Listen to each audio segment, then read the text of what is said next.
Yes. Welcome to another Lockdown and Listen episode, to the last one. Welcome to Mezrab. This is Mezrab, the House of Storytelling. We're live streaming from Amsterdam. Hello, Amsterdam! With a live audience, can you believe that? Yes, it's going to be a great, groovy night. It's going to be an hour and a half of stories and music on the theme of unmute yourself. So we've been, for the past year and a half, we've been on mute. We've been listening, we've been paying attention. Now it's the time to speak up. Now it's the time to let it out. I have a wonderful set of storytellers and musicians. We're going to start straight with a piece of music from the Unmutables and the amazing guest that we have tonight. Her name is Yinske Silva. Hello, Yinske. Thank you.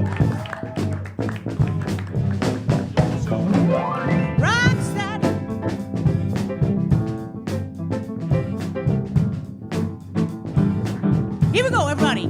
Here we go. Rock steady. That's what I feel now. Let's call the song exactly what it is. Slip and move your hips with a feeling from side to side. Come on. Sit yourself down in your car and take a ride while you're moving. Rock steady, baby. Let's call this song exactly what it is. What it is. In your hips from left to right. What it is. What it is I might be doing. What it is. It's funky dance all night.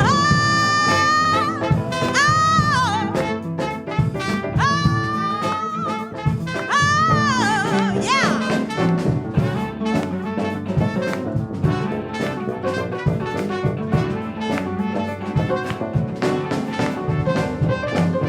Slip and move your hips, wheel a feeling from side to side. Come on. Sit yourself down in your car and take a ride while you're moving. Rock steady, baby. Come on, y'all. Let's call this song exactly what it is. What it is.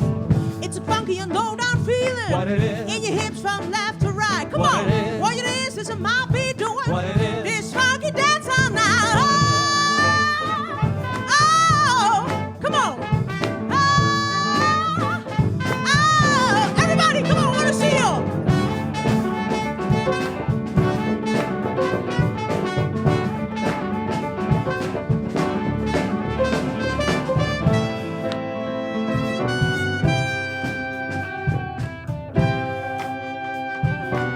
I want to see your hand. Clap your hands. Come on, clap your hands. Rock. Clap your hands. I want to hear them. Steady, you two is home. Come on. Rock, keep it clapping. Come on. Steady, keep it going. Here we go. What it is, it's a funky and low down feeling. In your hips from left to right. What it is I might be doing. This funky dance all night.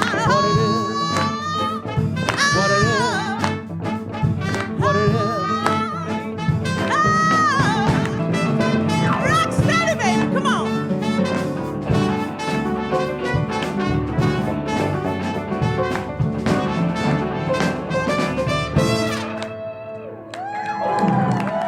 All right.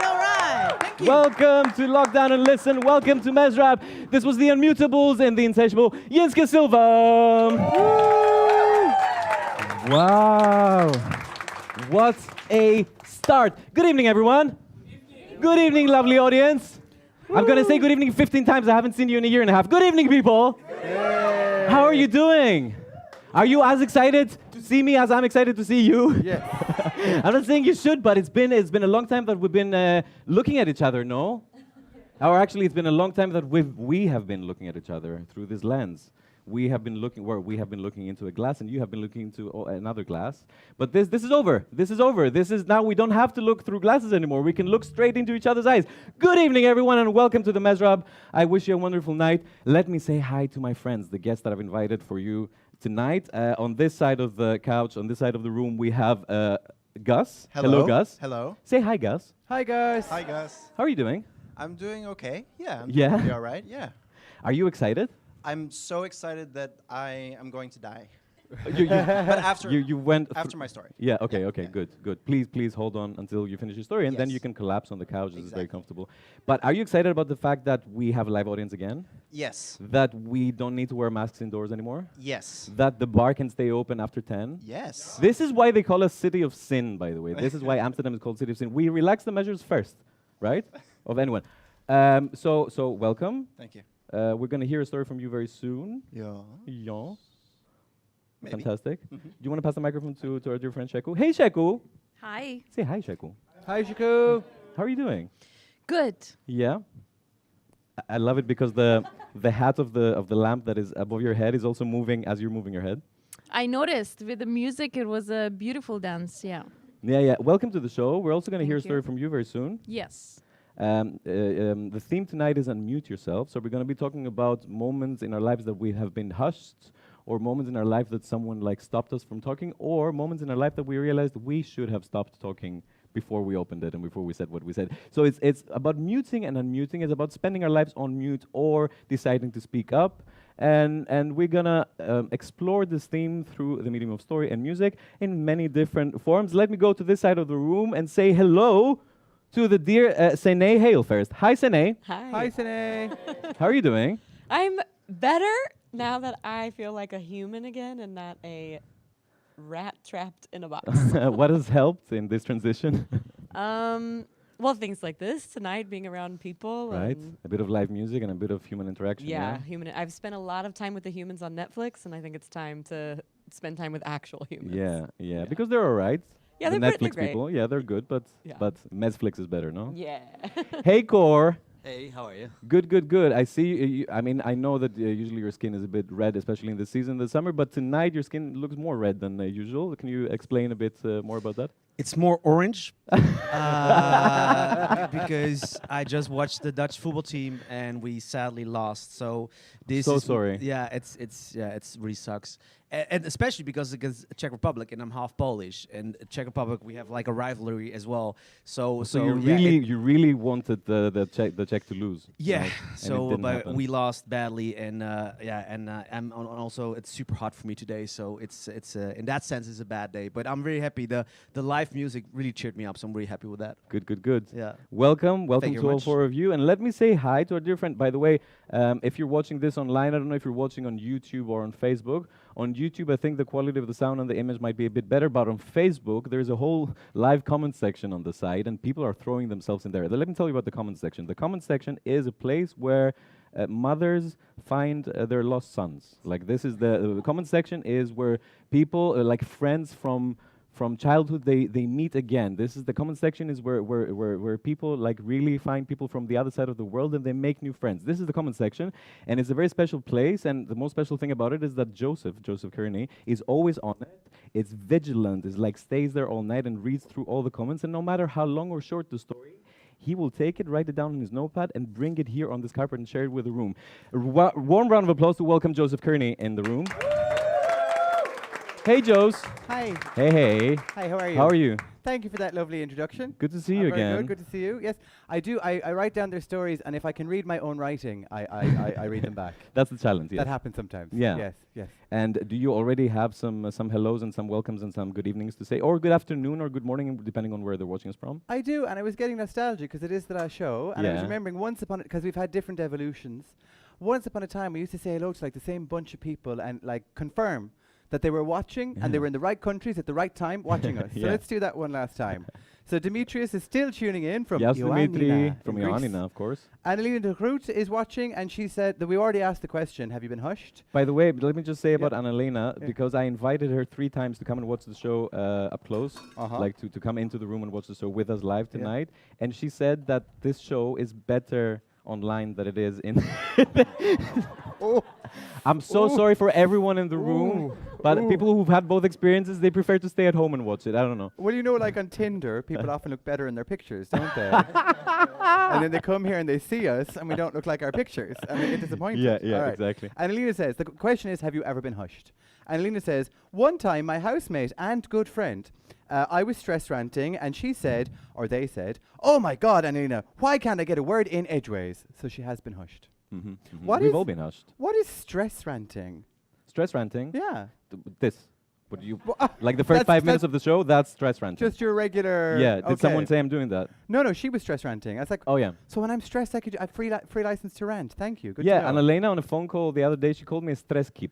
Stresskip. Kip is Is chicken, chicken. in Dutch. So stresskip is like a Stress chicken. stress chicken. But what does it mean? Any Dutch-speaking people that can explain this? Is there anyone from Holland here? Who? Say it again. What? I'm easily stressed. And I look like a chicken. Therefore, stresskip. Okay.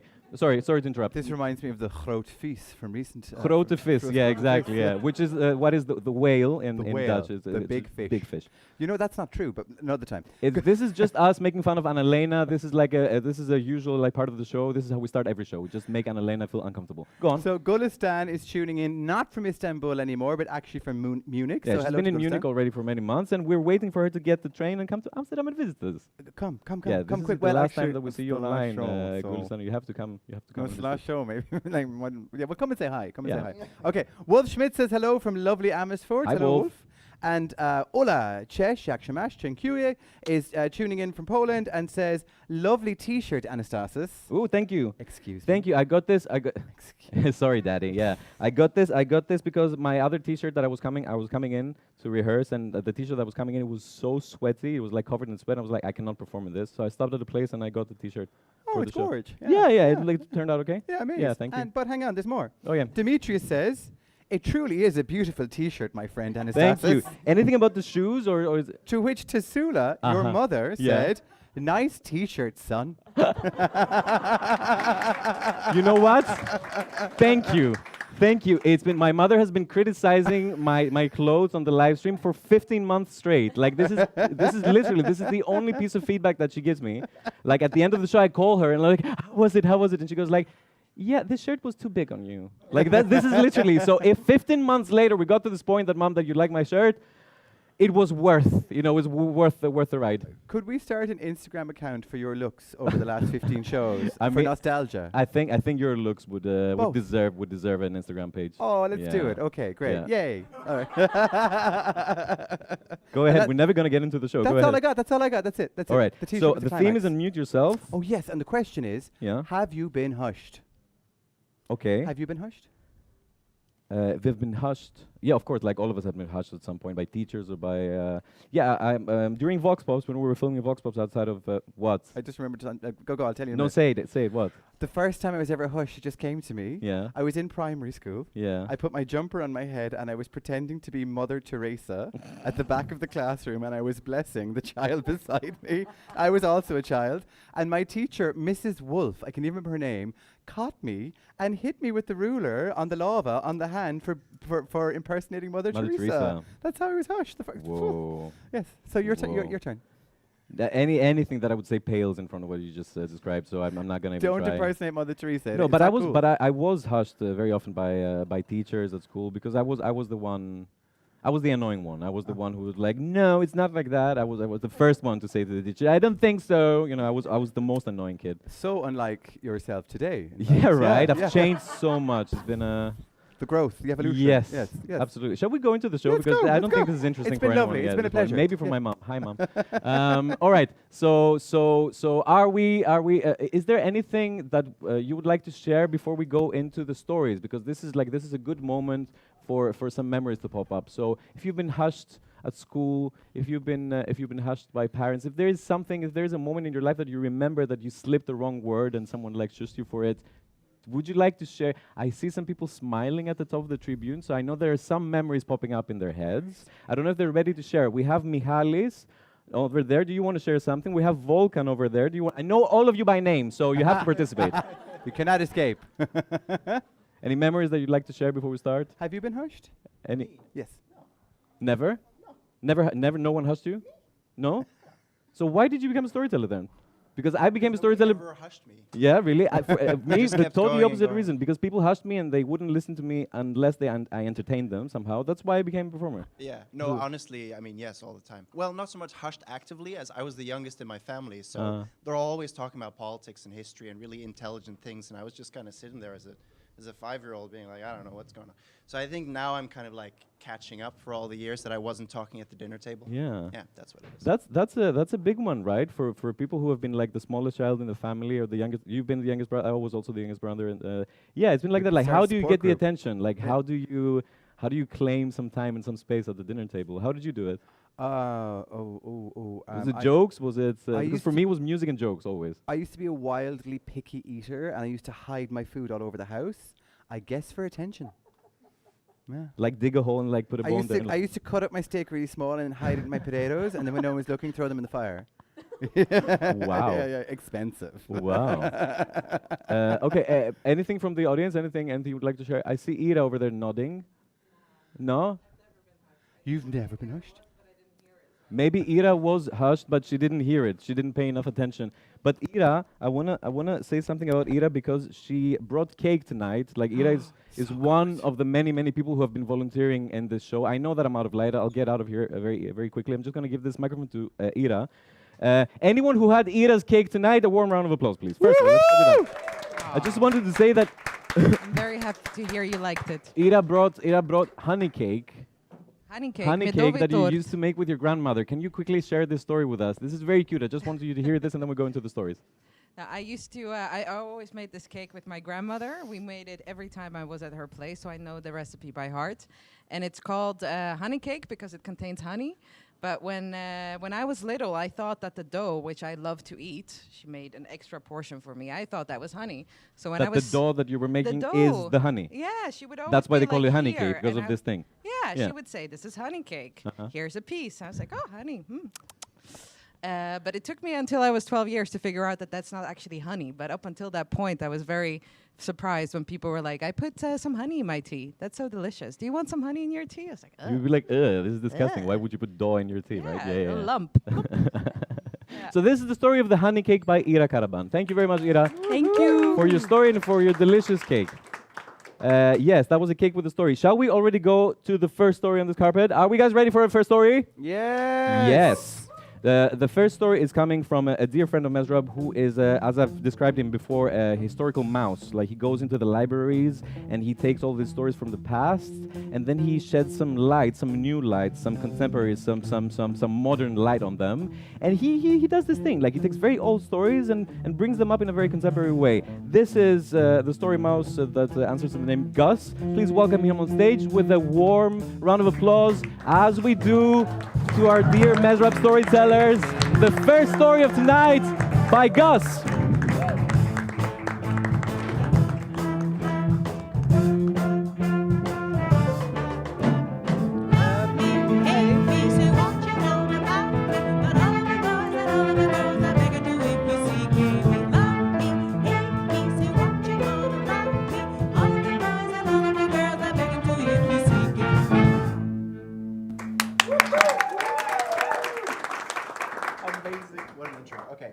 So in the theme of tonight, I would like to not so much tell a story as kind of talk about storytelling, right? What it means when we unmute ourselves and tell a story, which I really recommend everyone does. Okay, so I'm just gonna tell one story, because I really love history, and I love pieces of history, because it's sometimes so much more fascinating than fiction. So just one little story, and then I'll go on to my little talk. It's about a man called Henry Darger. He was born in 1892 in Chicago, and his life was a very sad one. When he was 4, his mother died after giving birth to a beautiful baby girl. This girl was immediately put up for adoption, and Henry never knew his sister. His father was very kind and willing to care for him, but unfortunately he suffered from a very severe physical disability, and so was unable to. His father was put in a care home, and then Henry himself was sent to an orphanage. This orphanage was like next level Charles Dickens horrible. They abused the children, they beat them regularly, not as punishment, just because that's what you do to children. They would emotionally abuse them, and they would force them to do physical labor. It was child slavery. Henry wasn't allowed to have any contact with his father until 1908. He got a letter telling him that his father had died. So he tried to escape. But was caught by the cops, the bad guys in this story, and sent back to the orphanage. Another year of torture before finally he escaped back to Chicago, for real this time. He got a job as a custodian, a janitor, at a Chicago hospital. He attended Mass every single day, and for the rest, his life didn't change much. He only had one friend who moved away and died soon after. Henry died in 1973 at the age of 81, possibly the loneliest person in the world. When the landlord went a few days later down to his apartment to get together his things, expecting a sparse collection of personal objects, he found instead a universe. He found an entire world, 300 paintings, 20,000 pages of written material, all chronicling this extensive, rich, fictional world called the realms of the unreal. And as they started going through these things, these collages and paintings and drawings that Henry had made, they discovered that he was incredibly obsessed with child safety. We can guess why, but we can't ask him, of course, because he died and never shared this work with anyone while he lived. But he was obsessed with child safety. He collected clippings from newspapers about kidnappings of children. He would write in his diary about how worried he was when he read about child hunger or poverty. He cared so much that he pleaded with God to change the world we live in for the betterment of children. But he knew that he was only one person, and he only had so much power. So what he did was, he used his fictional world as a bargaining chip against God. He believed his world so real that he could say to God, if you don't save children worldwide today, I'm going to commit a massacre in my fictional world. I'm going to there are two factions fighting about a war over child slavery, and he said, I'm going to let the pro-slavery side win. He held his world hostage in order to bargain with God and make our world better. Now, this is a really fascinating story, and I really recommend anyone go check out Henry Darger's story, because I don't do it justice here. But I want to pick out one little part. Because what Henry Darger did in a very literal, dramatic sense illustrates something that actually all artists do to some extent or another. And to talk about this, I want to use a term invented by a very famous writer, J.R.R. Tolkien, the granddaddy of fantasy, as I call it, who talked about the secondary worlds. Tolkien says every time an artist creates anything, a writer writes something, a poet poets something, they're creating a secondary world into which the viewer, reader, listener, whatever, can step. This act, he says, is a religious one. But you don't have to be religious to understand what he's talking about. The universe is vast and complex and beautiful and incredible, and at some point, we think, it came into being. An act of creation. And every time an artist or a writer creates something, they're kind of copying in a small way the fact that anything exists at all. And I think some of us have felt it when we put a pen to the page and we see where before there was nothing, from this nib flowing something. It's incredible. It's profound. And what's more, it's real. Tolkien says, he says every time an artist creates something, they actually want to be a real maker. The way he describes it is that we want the peculiar qualities of our secondary world to be derived from reality, or, and this is key, to flow into it. This is what Henry Darger was doing in a quite literal way. But you don't have to be traumatized by an orphanage that beats you every day, or traumatized by World War I, as Tolkien was. We all do this all the time. We talk about Joey from Friends as if he's a real person, that we love him. When we watch a show that's very bitter or cynical about humanity, shows us that humans are nothing more than backstabbing snakes. Cough, cough, Game of Thrones. I hate that show. We walk away having been affected by that and believing it in some little way. The secondary world that those creators are making is flowing back into ours, and the world gets a little worse. So what does that mean for us as storytellers? What does it mean when we unmute ourselves and tell a story if our secondary worlds are also flowing into the primary? Well, firstly, as a fantasy and sci-fi fan, I'd like to make the point that your story, your world, doesn't have to be realistic to be real. And in fact, sometimes the stories that look the least like the world as it is now are the ones that can paint the picture of how we want it to be in the future. And secondly, that as creators, which after tonight we're all going to be, because we're going to go home and unmute ourselves, we have a real responsibility. I'm not saying do away with morally ambiguous characters or pretend that humanity has no dark side or that history isn't filled with horrors. But I'm saying, so it's not about what you're telling, it's about how you tell it. You can tell these stories with compassion and kindness and generosity. You have the choice of what your secondary world is going to flow back into the primary. Thank you very much.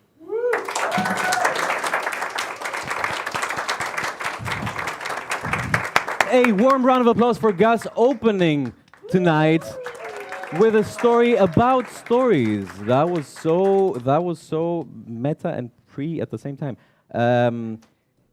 When was the last time? Thank you so much for your story, first of all. When was the last time you were here? It was 2 months ago or 3 months ago? Long time ago. I don't even remember. You told the story about I urge anyone who knows about this, like we have all of our stories online. You can go on the Mezrab page and find them, or on YouTube, they're there. Gus's story from last live stream was phenomenal.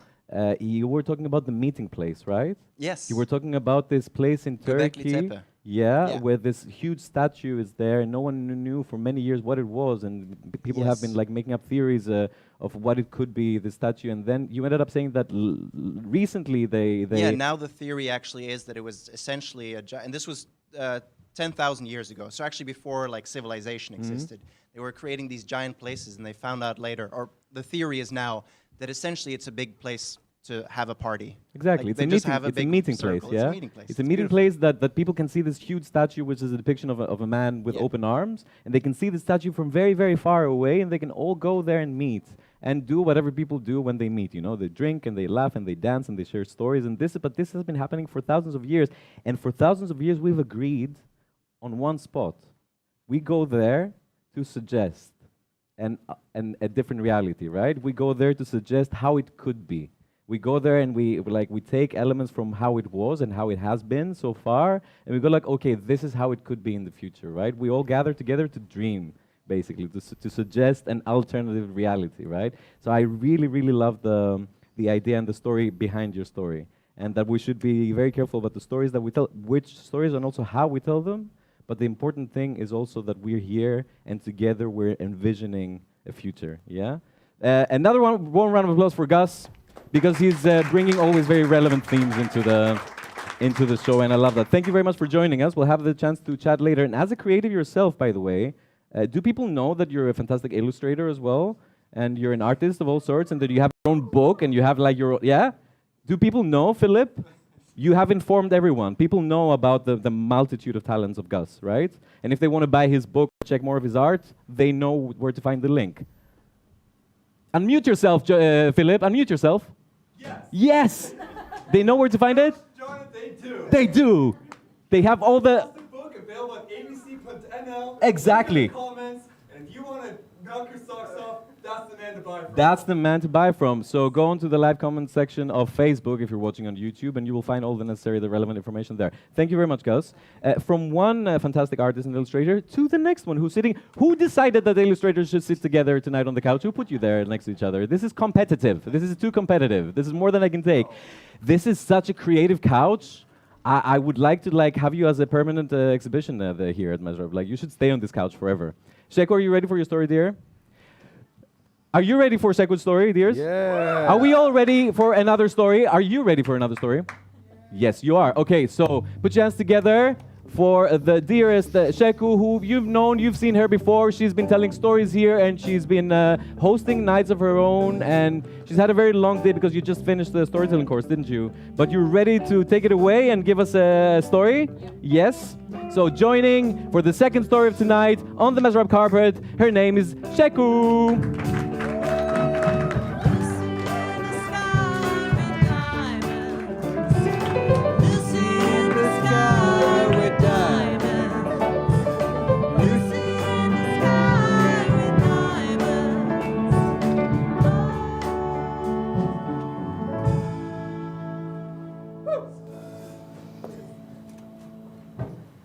Thank you. That was beautiful.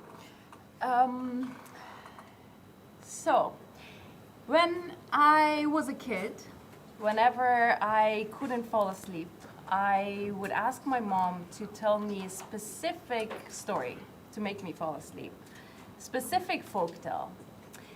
That in fact, she would ask her mom to tell her whenever she couldn't fall asleep. Now, I never heard the story from my grandmother because she passed away when I was a little kid. So I didn't have the time to bond with her and, get to know her really well. And I know a few things about her, some basic information, like the number of my aunts and uncles, the number of her kids, 9. Pretty impressive, right? And I also know that she finished only the primary school and she couldn't continue studying. But in spite of that, she was a great poet. She had this fire, this passion for poetry. I also know that all her life, she had to deal with my grandfather, a big patriarch of the family. Someone who didn't care about her passion, someone who didn't care about poetry, and cared about, the 9 kids, that she stays in the kitchen, that she takes care of the kids, that she cooks, that she's inside the house, doesn't interact with the outside world. So my grandmother was kind of muted by my grandfather. So some time ago, I can't fall asleep, and I'm not a kid, but then again, no shaming, picking the phone, calling your mom and saying, hey, can you tell me that story to make me fall asleep? And that's what I do. And she says yes, and she tells me this story after so many years, right? And this story happens in a town that is pretty peaceful. It's really nice. It's not a sin city or whatever Amsterdam is. It's you know, nothing bad happens in it. Until one day, there is a group of thieves, a group of criminals who invade the city. And suddenly, everything changes. Suddenly, there is terror. Everyone feels unsafe. Everyone, especially women, especially young women, because these bad guys, they are there to kidnap women. And my mom never tells me what they do, those guys, when they capture women and they take them somewhere. And I know even as a kid, and I imagine the worst things possible. And so the guys are there terrorizing this city, and no one knows what to do. But of course, there is a king, always. There is a king. And the king says to everyone, do not panic. I have a solution. We are going to take every girl from their houses, you know, to protect them, and put them in this castle. It's a big castle outside of the city, and we're gonna take care of them until, you know, we find out who these bad guys are, and we deal with everything. So the king's men go door to door to every house, and they take all the young women. They also take the hero of the story, and she's called Kasham Sham. And when my mom describes her, she says that she looked like the sun. She is so beautiful, and she is as smart as she is beautiful. Round face, big eyes, long black hair. And she is brave, and she stands tall. And she has a strong voice, you know. They take Kasham Sham to the castle, and she goes with all the other women who are in this tall castle, you know, distance from the rest of the city. And the only connection they have to the outside world is this little window. They don't see much from it. And the guards who every day bring them food, you know, to protect them, to keep them alive. A few days go by, and one day, they don't get any food. The guards don't show up. The second day, still no food. Third day, no food. And Kasham Sham kind of can't take it anymore. So she says, we have to do something, you know, and she remembers the window. She thinks of the window, and she says, when I look out of that window, I see this dim light down there in the forest. And I know that this is where we can get food. And I can do it, you know. We create this rope with all our scarves and all the, you know, sheets, and I go down there and I get us food. And everyone supports that idea. They make the rope, it's strong enough, she goes down the rope, and it's night, it's dark, but she goes through the forest. She goes through the forest, the trees that are hunching over her head, and she goes until she finds that dim light. And over there, she sees 5 or 6 big guys with their weapons, you know, sort of taking a nap, taking up space around this fire. And on the fire, she finds food. And by that, I mean, imagine the best Iranian dishes that, you know, like, oh, amazing, amazing dishes that probably you get some taste of it at Mezrab when you come join for the storytelling. And there is this stew with meat and vegetables that has been on the fire boiling for hours. And then there is the rice with saffron and all the, you know, spices. You know what I'm talking about. And it's fantastic. So she takes one of the sheets and she empties all the food there, and she takes it up on the castle every single night for a whole week. And the thieves cannot catch her. Until one day they have a plan, and one of them stays up, one of them hides behind this cabin that they have, and she shows up. And the main guy takes her by her wrist and says, so it's it's you who have been stealing from us, the thieves. And he takes her and throws her into the cabin, locks the door, and says, I'd be back. Just wait a second. He's going to get his dagger. And he's expecting Kashamsham to be hiding in the cabin, you know, to be trembling, to beg him, oh, please don't do this, you know, I made a mistake. But when he opens the door, he sees Kashamsham standing tall, waiting for him, actually. And he kind of forgets about the dagger, because all he can see is her eyes, how bright and shiny they are, how confident she is. And he falls in love with her.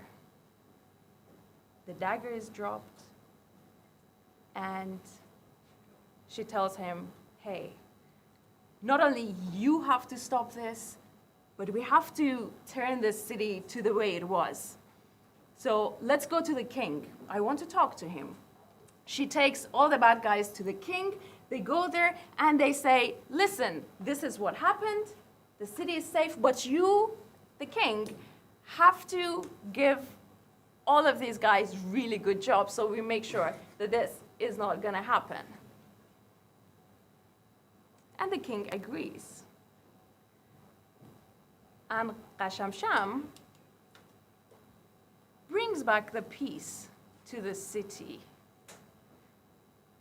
And my mom stops right there.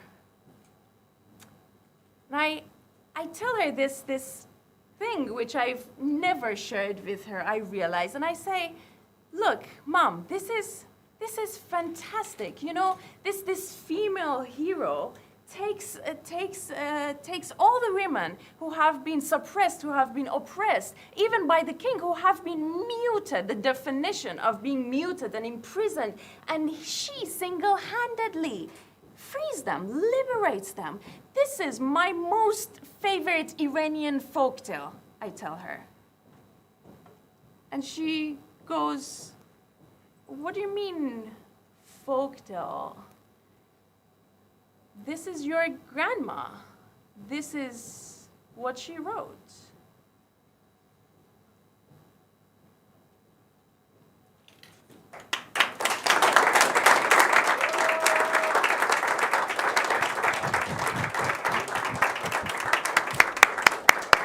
Thank you so much, Cheku. Thank you for the story. Welcome to Mezrab. If you're tuning in now, welcome to Lockdown and Listen. This is the last live stream of a long line of streams that we've been arranging here and producing for the past year and a half. That was Cheku with another beautiful story. Yes. Another round of applause. Yes, we've been telling stories about stories so far. It's a lot about, you know, storytelling. It's very meta so far. Like we're going from like theorizing about storytelling, but through these theories into old memories and stories. It's a really interesting process. Yes, and that was Cheku Behbehani. Yeah. So now we are ready to go into the next segment of our show, which will be presented by the wonderful Joseph Kearny. To Joseph. Hi, everyone. Hey. Woo! So, as I said earlier, in the year and a half that we've been doing this, we've had different evolutions to how we've approached things. And with Vox Pops, the original idea was during a storytelling evening here in the Mezrab, when there was an audience, we would catch them on the break and get their opinions and then put them into a clip and then show them to you. But with lockdown, sometimes we weren't allowed to have an audience, and so we really committed and went to the streets, and we traveled around the Netherlands, and we went to lots of lovely spots and had lovely adventures. Last week, audiences were allowed back in the Mezrab, so our Vox Pops were allowed to revert back to their original idea. So let's see what we captured just a few days ago outside the front of the Mezrab on our Vox Pops. Vox Pops. Vox Pops. This is Vox Pops. Unmute yourself, take one. Hey! Going out that way. It's so nice to have a familiar face, Yes. and it's so nice that the world is opening up and Mezrab is opening up. Yes, And before we indeed. get into the Vox Pop questions, Yes. can I ask you, what's it like to be back in the theatre? It's really nice to be back because after, I think it's been 1.5 years since the last time I was here. and I used to love that place. So it was 1.5 years of craving. Okay. And it feels good to be back. Yeah, it's a little bit weird, right? Because it's not as crowded as it was before, and also you don't know how people are moving around. Are we gonna hug or not? You know what I mean? It's amazing. I mean, when the lockdown first happened and the live stream started, and they were, once a week actually in the beginning, as I recall, and that was really a way of kind of structuring my life around it. It was every Friday Mezrab live stream, and I knew which part of the week it was. Now, kind of seeing this, it's just great to be back. To have people around you, it's just, we've done everything through screens for so long, it feels just kind of invigorating to be around real people. But for Vox Pops, the questions that we're looking at this time around. Yes. Number one, have you ever been hushed? Did someone stop you talking in the middle of a sentence? Did someone stop? Yeah, wow, a lot. Yeah. Oh my god. What were you talking about? Oh my god, no, I mean, there are bigger and smaller ones, but I come from Egypt. I think in every class someone hushed me growing up in school. Yes, a lot of times. When I was a kid, when I was a student. And yeah, my teacher was always like hushing you. Yeah. Yes. All the time. I was very noisy. I was very naughty boy. Like, it was always like shh, shh. I remember actually when I was at church, my mother was always telling me shh because I was too noisy. So I never liked church because of that, I think. One of the reasons. And what's the word in your language? It's actually like shh, or ikhras, or like it can be more violent, it can be less violent. You could say hush. It's more like hush. Yeah. Okay. Yeah. Or just zucchini. Zucchini. Sounds a bit like zucchini, but it's zucchini. Zucchini. And su is And that's mouth, and then kini is just close it. Oh, I totally forgot in Irish we say cunis. Okay, zucchini. Yeah. I would say susamnakuya. Please beep that. And what does that translate to mean? I don't want to. Or cállate, or Cállate. ahí. Oh yeah, the one that nurses use.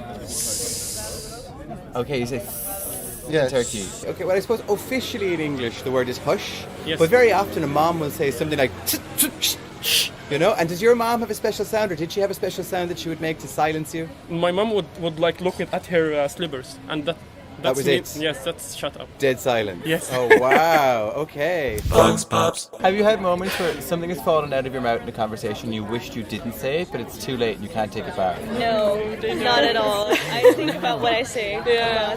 I think it's a lesson for life. Yes, I did. I said a lot of things to my mom that I felt immediately regretful after. Yeah, it is the most with her actually that I do that because I'm very cautious with other people. And now you made me realize how much I should appreciate that connection with my mother. That's so beautiful. Yeah, because literally with everyone else, including my father, I'm not like that. So you think before you speak, which is really a gorgeous, lovely thing to do. And I wonder, are you all born in the 90s? 1999, actually. 98. Yeah. 98, 99? 2001. 2001! Yeah. Of course you all think before you speak. You're like the blessed generation. Okay, I'm a little bit, tiny bit earlier, like a smidgen earlier. I think I was the other way around. Can I say that? Yes, of course. Tell me Yes, that. I That's juicy. Yes, a couple of weeks ago, picking my bike in front of my place, and there was this lady tying her jacket to the back seat of her bike, and so I saw her, and I stood like a little bit backward, like I don't want to get in her personal space or something, and she didn't notice me, but after a few seconds she looked back at me and she said, "Oh, sorry, I don't have any change in my pocket." And then I just smiled and I pointed at my bike, and then she got so embarrassed. But what she said is, "Oh, I'm so sorry. I don't mean it. It's these times when you automatically relate some kind of look to some kind of personality or something. It was an automatic reaction. I didn't mean it. I'm sorry. And she kept being sorry and repeating that it was an automatic reaction. I can see that she was genuinely sorry. Yeah. But also what she said actually made it like worse. Yes, like what does it mean to see someone and automatically relate him to be? What do I look like? Vox Pops. Can you remember the last time you hushed someone? No, not really. Lately, I've been really trying to convince everybody to talk because it's been a while since we've spoken out. So it's good for people to speak out. Yeah, so I'm a teacher, and, Okay. and I've lived this entire year online, so unmute yourself means a lot to me, because that's what I've been asking my students all year long. But I'm the only one who's always unmuted, and so I feel like I always have to fill this silence and try to bring them out of their shells, and constant awkwardness is just coming out of my mouth, and I just have to try and convey this message about science while also trying to portray some kind of human aspect of it, trying to inject some fun into it. And I think the kick they get out of it is that I'm extremely awkward. So, Yeah. what is the science that you teach? Biomedical sciences, so biochemistry, genetics, all these things. And you try to zhuzh it up with a bit of humor, and sometimes it doesn't land very well. Well, you don't even know if it lands because they're all muted, so you make a joke and it's just dead silence, and you're like, oh, I might not do that again. Oh no, so you're speaking into the void. Yeah. Speaking into the yes, I But I've understand. gotten quite comfortable with it, so now I'm not sure if any of my jokes land, actually. I think we haven't talked to a lot of people in such a long time that those kind of encounters haven't happened. These were like pre-corona things. Yeah, what a mark of the year that we've had. Yeah, exactly. And now it has been such little encounters that when you have them, then you cherish them and you're happy to talk. Yes. So there's not a lot of hushing right now. If you could have a radio broadcast around the world for 24 hours and you pick the lineup or you decide what's going to be in your broadcast, what would your content be? Oh, stories for sure. Just true stories from people. I mean, I would do topics, probably some kind of theme from day to day, but I love true stories. Love hearing what people are going through. 24 hours of true stories. I would be into it. I would tune in. 24 hours. 24 hours, global radio. I think it would be mostly poetry. Yeah, I think so. Poetry and then music and then poetry again and then maybe some stories and poetry again. Born This Way from Lady Gaga.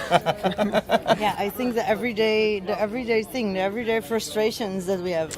I would talk about my favorite topic, which is drugs and drug policy reform, which is very much needed. Not as much maybe in the Netherlands, although things are also kind of going backwards here, but all around the world there's still a lot to be done in that area. There's a lot of stigma around it, so there needs to be kind of good conversation about it as well. And there's so much bullshit. It's like, how you've been? Oh yeah, it's been like this Like and small that. talk, So yeah. crazy now. That's crazy times. Yeah, absurd times. Want to do 24 hours of small talk? The empty talks, yeah, exactly. So the 24 hours would be like the talks that go beyond that of Right. Oh, yeah, how's it really going? Work Like, what through the small really talk. happened? Yeah. Beyond the small talk. Oh my God, that was so good to talk to both of you. Thank you. Thank you. Enjoy the second half. Woo! Thank you so much. Thank you to our lovely Mezrab audience that were here and they shared all these nice things, all these nice memories with us. That was fun, yeah. It was so nice to have people in the room again and to chat with them outside. That was so much fun. Yes, beyond the small talk. What's beyond the small? I really like the last lady that shared with us this phrase, like, what's beyond the small talk? How can we go over this thing of like, oh, how have you been? How's the last year? You know, I get this question like 3 times a day by random people, by Uber driver and the baker, you know, and they go like, oh, how's the last year for you? And like, what do you expect me to tell you now? Like, it's been a bummer. You know, it's not been the greatest year of anyone's life, I suppose. You know. So it's a weird it's a weird question to answer, but I would really wish to go like beyond that. This reminds me of the primary school Anastasis you described earlier. Yeah. So that your questions were antagonistic. But you know, a small talk doesn't exist in all cultures. I think small talk is more important in certain places. Like in Britain, if you're not good at small talk, it's very hard to kind That's of. why I left Britain. That's why. Really? Yeah. I moved out of London because of that. I was not good at small talk. And like a really serious topic is how you take your tea, right? And it sort of it reveals what kind of person you are. Like, well, the only thing that matters in London, at least to my experience, is like which zone you live and how much you make a month, and basically that's it. Yeah. The tea is a secondary question, but go ahead. Well, yeah. But tea is like, how strong do you have it? Do you take sugar? Do you not take sugar? Do you have milk? Do you not have milk? So people who don't have milk, who don't have sugar, are heathens. You know. So they're outside the void. But back to small talk. don't we do small talk? Isn't that what we do? All the time. Isn't And this small you're talk? training me really well on small talk. And how do we go beyond it? What's after the small talk? Are we hiding something? After small talk is interesting questions, and then even more so interesting answers. But I would say that beyond any talk for me is music, because when I'm tired, when my brain gets tired, and when words are not enough to say what I feel and how I feel, or to express a situation, that's when I revert to music. That's when I go back to music, because I think the non-verbal ways of communication sometimes are stronger. Okay, okay. So do you think it's a good time now to go into a song? I thought that was an amazing segue. It's so seamless. Let's do it. Like I was actually preparing for something else, but because that segue That's kind of just worked, happened. yeah, I'm gonna go into the song now. Would you like to listen to a song? Yeah. Is this a good time for a song, you think? Yes. All right, amazing. The theme tonight is Unmute Yourself, and we've been playing songs so far, like all the jingles and the songs that we're playing are songs that have been banned or for some one or another reason, either because they were too controversial or because the radio station didn't like them or the the record label didn't like them. I want to just say very quickly, hello to Yinske Silva. Hello. And hello to the Unmutables band. What are you doing? How are you doing, guys? Yeah? All of you have microphones in front of you. You can all speak. Like, it's fine. Yes, exactly. I just wanted to say very quickly that, before we go into the song, Yinske, that I lied to you, and I know you're looking behind me, and you can see Erik Sjöholm, and I know that if you watched last live stream, we made this whole 5-minute segment of saying goodbye to Erik Sjöholm and crying and like playing his favorite songs. Like, we did the whole thing, and now he's back. I mean, I'm not complaining. Yeah, I'm really grateful that he's back. He's back in town because he had a couple of shows in Amsterdamse Bos and other interesting things that Mezrab is organizing. So he was in town, but then he was kind enough and gracious enough to come and grace us with his presence tonight. And he wrote a song on the theme of the episode, which we're going to play later. So hi, Erik. Welcome back to Amsterdam. Thank you for joining this last live stream. It would not be the same without you on stage. So round of applause for Erik Sjöholm for joining us tonight. And now we're going to go into a song that Yinske Silva will sing with us. Would you like to say something about the song, or shall we go into it? Like, I think we should just do the song. yeah, let's right? just do the Yeah, song. yeah. You know enough about the theme already, think so. and you've I met think Yinske before, so you know what to expect. So enjoy, sit back, relax, enjoy a song by Yinske Silva.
Sudden fruit, bear a strange fruit, blood on leaves and blood at the root, black bodies swinging in the southern breeze, strange fruit hanging from the poplar tree.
bulging eyes and a twisted mouth,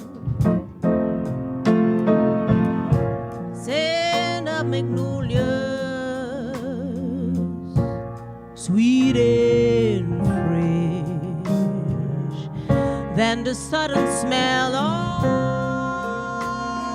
burning flesh.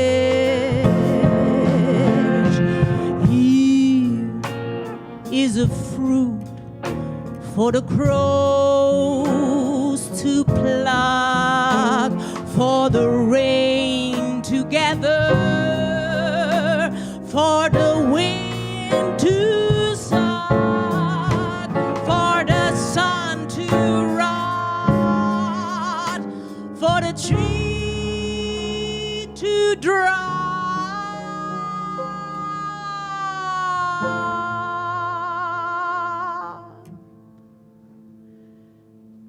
Here is a strange and bitter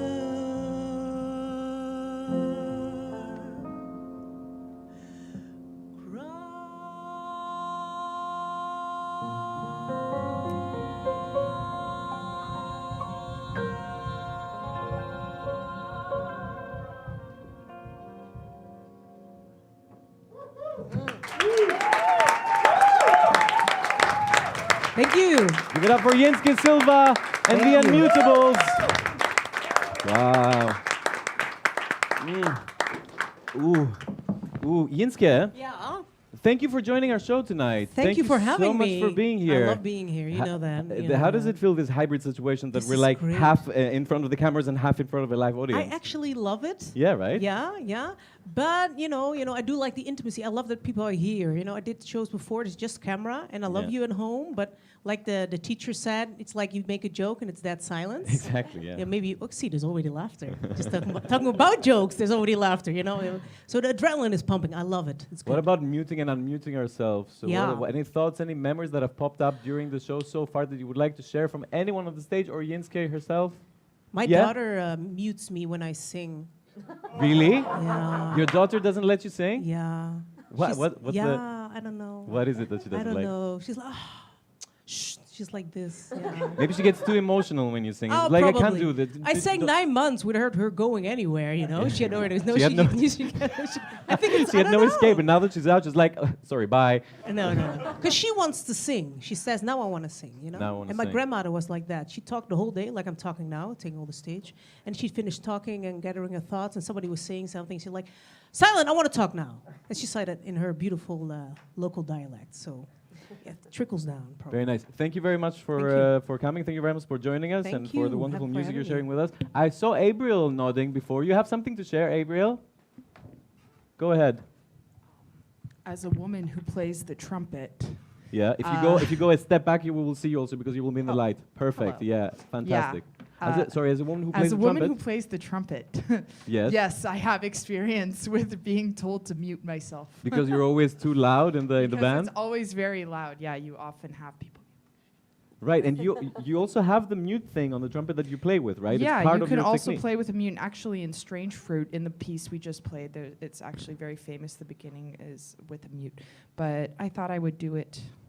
But does it feel without. sometimes, now you mentioned this about the trumpet, does it feel sometimes that when you're having such a loud instrument, I know it when I'm playing, like when I'm given a grand piano, whenever I have a gig and they give me like a grand piano, I feel like I'm the loudest of the instruments, so it feels strangely empowering to have such a like loud instrument. Yeah, and it's How does it funny feel because to play the with trumpet? my trumpet case, it's very small and orange. Let me see if I can show it. Yeah, everything is orange tonight. Everyone was watching the game with the Netherlands and everything's just orange. It's like this, and it's always funny to have people say, "Oh, what instrument is in there?" And then they often guess flute or violin, or like sometimes I'll walk in with it and they'll say, "Oh, are you the singer?" And it's like, "What do you think is in here?" But I think there's often something that people think women should play instruments that go to the side or where they're like this, Or where low or to the side, like never and, so and much trumpet directed can to be a little bit is seen as, wow, you're so in my face or something. I'm not really sure because I often get told, wow, you don't see a lot of women playing trumpet, but there actually are loads. I'm not the only one. But I No, but you're the best one, and we're very happy to have you with us. Thank you. Warm round of applause for Abriel. Wasn't that an amazing solo that you played before? I mean, come on. Thank you. I actually wanted to share one. Oh, that was not the story. Okay, sorry. was sorry, not go ahead. the story, Unmute but yourself. maybe Go ahead. that's Do it. enough. Tell us. Well, my parents just celebrated their 42nd wedding anniversary, and my dad says the secret to their part of the secret to their marriage is he has a hearing aid, and that my mom doesn't know it, but he can just put her on. He mute turns down the sometimes hearing when he aid. wants. He goes like, when he's had enough, he goes like, okay, keep talking. That's a more tongue-in-cheek one. Actually, in all seriousness, we shouldn't be putting the women of the world on mute, but that's why I play the trumpet, maybe to counteract that energy. Thank you for doing this, So. Abriel. Thank you.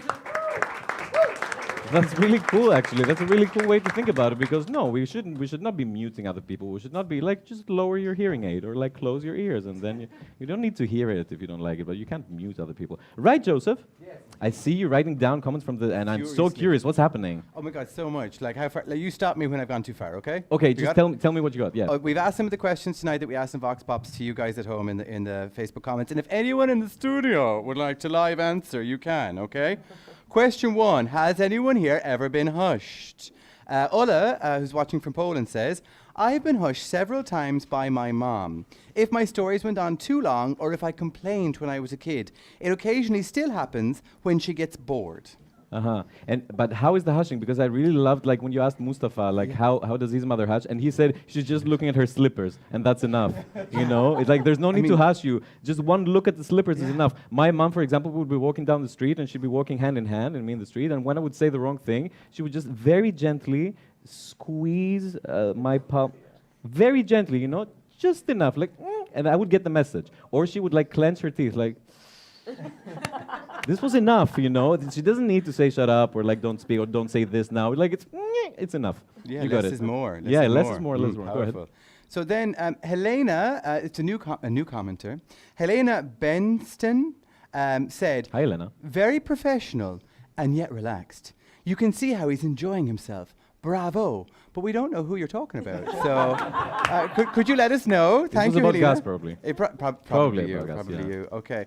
Then we have Flurcha, who says, Hey, Flurcha. Highly recommend 5 stars. 5 stars for relaxed Gus. Hey. Albor says, oh, this is amazing. Albor's had to mute others in order to be heard and then to be able to hear himself. Meta, right? That's meta, yeah. Where, on Zoom or what? No, like in live. Like you quieten down, listen to me. And then by speaking your truth, hearing who you are. Like, Yeah.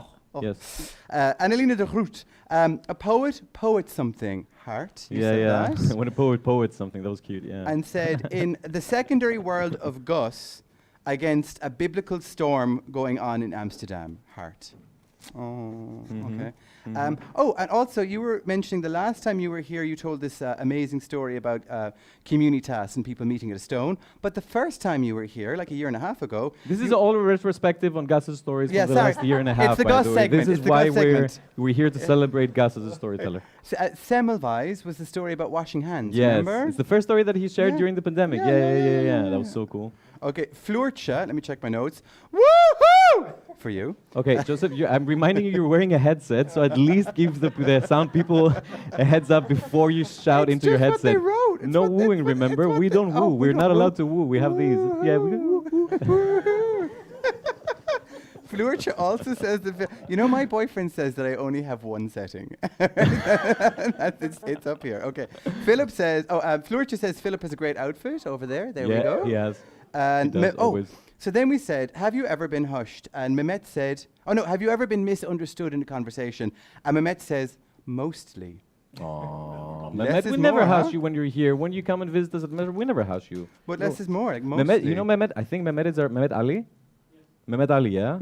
He was, you know, the strange thing, it's so beautiful. I just want to interrupt with this very short story. The first live stream that we did, or one of the first live streams that we did, that we just like 4 people in here were trying to like go on a phone live and say, hey, we're still here, you know? And we finished it and we opened the doors and Mehmet Ali was standing outside and he was drinking a beer with a friend. And he said, I know you're closed, but every Friday I'm here drinking a beer with my friend.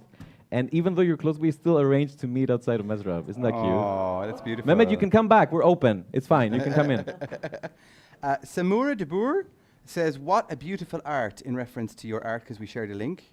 And Go then and check Sheku's and Gus's work. They're amazing artists and illustrators. You should really check their work. It's really good. And Elena says, yay for Grandma's folktale. And Ola says, wow, I hadn't expected that. Brilliant story. All for Sheku. And then we moved on to this question about being misunderstood. And Ola from Poland said, there's one person at work who can't understand my online messages, always assuming that I'm being offensive and getting offended. She thinks I'm implying that she does her work badly, which is never my intention. We have to meet in reality to clear it up, and after clarity, she understands my point until she misunderstands me online the following day. Again, exactly. Yeah, it happens to me all the time. I think, Ula, because we're just trained to be very, like, we see text messages as something practical, and we need to be efficient. We go like, you know, this is what I'm going to do. Like, we just put it there on chat, and then people read it and like, well, there is no preamble to this. There is no introduction. There's no how are you doing? What's up? You know, I hope you're doing well. That's the magic of small talk. Exactly. Yeah, That's you why you butter need people small up. talk. That's why. But I go like, fuck that. But like, no, we should not be texting each other anyway. Like, we should be communicating live. In an ideal. But I was thinking that in an ideal world, that zones and incomes talk from London is not small talk. It's big talk, and it's hot air. You know, it's the opposite of small talk. Small talk is warming people up to like you. Right. You know, like, how are you feeling? How have you been? Haven't seen you in ages. Any holidays booked? Like, it's all sweet stuff. But this is not the purpose of the episode. The reason why we're here tonight is to unmute ourselves. Unmute right? ourselves. Exactly. Unmute ourselves. We need to be loud. Yes. There's no small talk. No, I shouldn't be loud. No, you don't know. I mean, we are not wooing, but muting we're me. You're muting me. loudness in also the intensity and the conviction of our statements and the way we talk about them. Yes. Yeah. Yeah. Okay, Very good. okay. Very good. Shall I keep going? Are we done? No, I think we've thank derailed you. All enough. I think it's time to go back to the Mute show. me, Let's mute ourselves and let's unmute a storyteller, shall we? Let's go into the next story for tonight. Is coming from the other side of the couch, from the blonde side of the couch. We have someone who is, I don't know, I'm not going to steal your joke. You can tell this for yourself. We have a dear friend of the Mezrab. He is a storyteller. He's a comedian. He's an improviser. He has his own podcast. He has his own clothes firm, and he has also his a new record label that he's launching today. He's going to tell us all about it. Please welcome the defeated. I mean, in football terms, the defeated and sad and sweaty Kor Hube. Welcome you on stage. Now they do what they told ya. And now you do what they told ya. And now you do what they told ya. Give applause for the music. Great song, by the way. So tonight I am defeated. My team lost. Holland lost. It's fucking hard. I'm not built for that.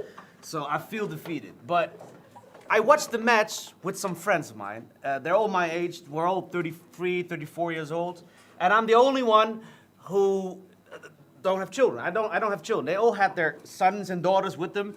And during the match, which was 90 minutes, unfortunately, they all said to the sons and daughters, they all gave kisses to the sons and daughters, and they all said, "I love you" once to the daughters and sons. I never been told "I love you" by my dad in my whole life. I just want to know who here as well in the room has never been told "I love you" by your dad. Raise up your hand. Holy shit, that's quite a lot. Yeah. That's weird, right? Yeah. I know where it comes from. I know also, you also asked, Anastasis, you also asked, why are you here? I know exactly why I'm on stage. Because my dad is a math teacher. He's the biggest nerd you've ever seen.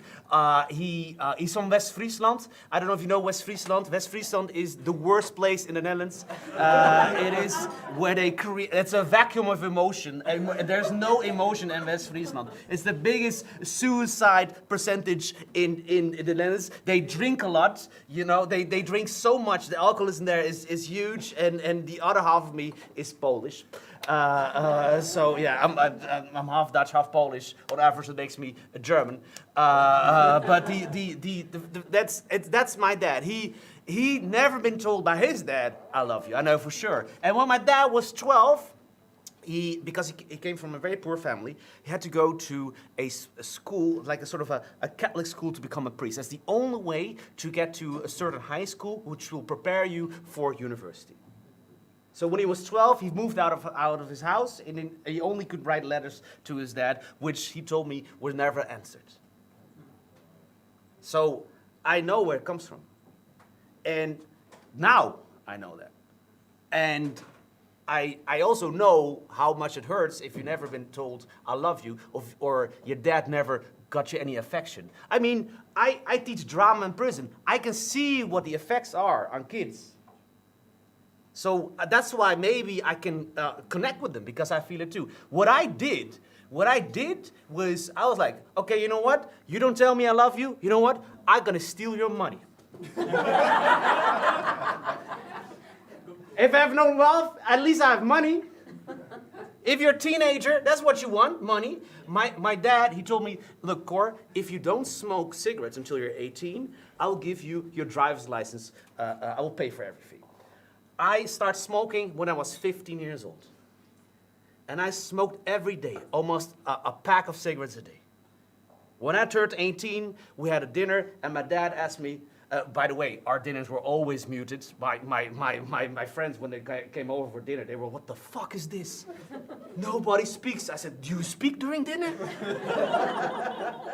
But during dinner you eat, right? And then, no, that's. I was shocked when I saw my friends. And by the way, their parents of my friends knew more about me than my own dad knew about me. So when my dad asked me, like, hey, so you're 18 now, so did you smoke? I said, no.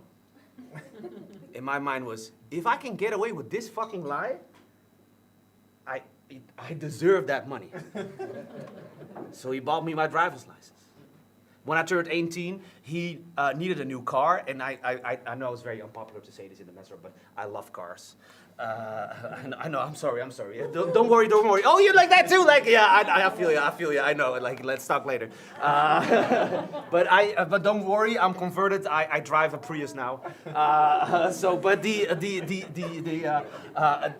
the thing is, my dad needed a car, so I thought, like, you know what? I will just advise, I will manipulate my dad in buying the car I want. So we bought a German car with a big engine, a V8, which a math teacher from West Friesland never needs. But I could show my friends. It had huge rims and leather seats. I could show off to my friends, like, yeah, we're sitting in a car, like, yeah, look at this shit, yeah. We never drove because it's Amsterdam, otherwise you lose your parking spot. But yeah. So yeah, like, look at that, that's cool, right? That's cool. So, but I felt it was my car. I owned the car.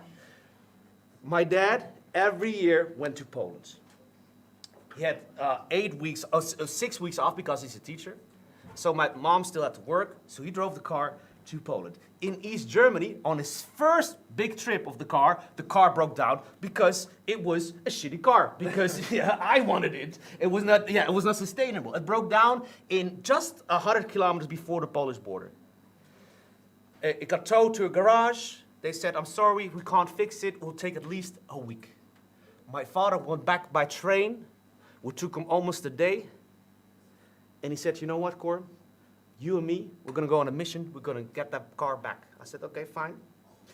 He called the garage. How much is it? They said, it's 2,000.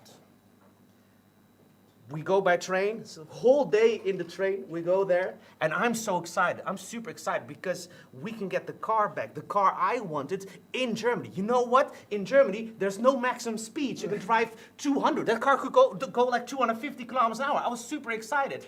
And when we were there at the garage, the people said, yeah, it's 3,000. But my father only had 2,000 with him. And he didn't have enough money on his bank account to pay for it. So they didn't want us to give that car. But I asked my dad, like, how much did they said it was? He said, well, they said 2. But 2 and 3 is quite similar in German. 2 und 3. So they fucked him over. And my dad stood there in his complete autism doing and I was muted, but I unmuted myself and I got very angry at the East Germans because I'm the only one who's gonna fuck my dad over. Not the East Germans. So I told all of them that they're Schweinhunds, that they're fucking motherfuckers. I told them in every language I knew, in my German language. I was 18, right? So they got very aggressive to me. And eventually said, you have to leave now. We left with nothing. By train, we were broke. We went to Berlin. We only had 20 euros left. And what do? You buy beer. We sat on the bench, broken, mentally broken, because we already traveled a day by train, and we knew we had to go by train for another day. And I was there at the bench. He was there at the bench. This was the first time I could ever talk man to man with my dad. And what a very good conversation. And I said, Dad, I need to tell you something. You know about that? I couldn't do it. I felt I couldn't do it. And he said, well, I need to tell you something. I feel,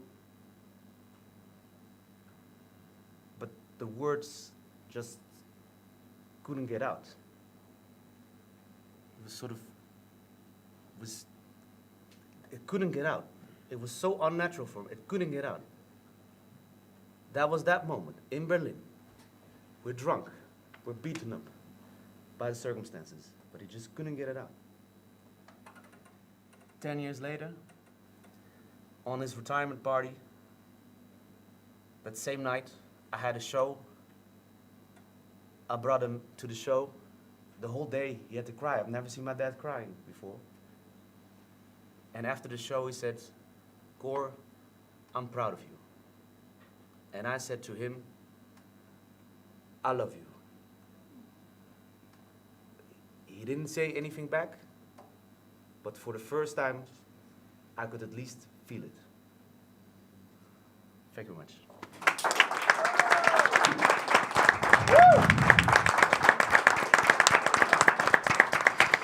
That was Cor Hoob, everyone. Ooh.